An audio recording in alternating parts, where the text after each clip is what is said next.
Bài Tín điều các sứ đồ. Tôi tin Đức Chúa Trời toàn năng là Cha, là đấng dựng nên trời đất. Tôi tin Giêsu Christ là con độc sinh của Đức Chúa Trời và Chúa chúng ta.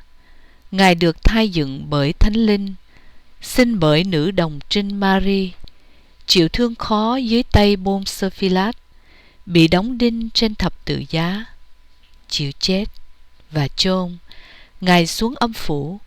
Đến ngày thứ ba, Ngài từ kẻ chết sống lại. Ngài thăng thiên, ngồi bên hữu Đức Chúa Trời toàn năng là Cha. Từ đó, Ngài sẽ trở lại để đoán xét kẻ sống và kẻ chết. Tôi tin Đức Thánh Linh.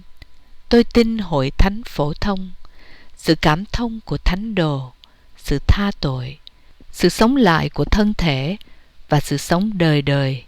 Amen.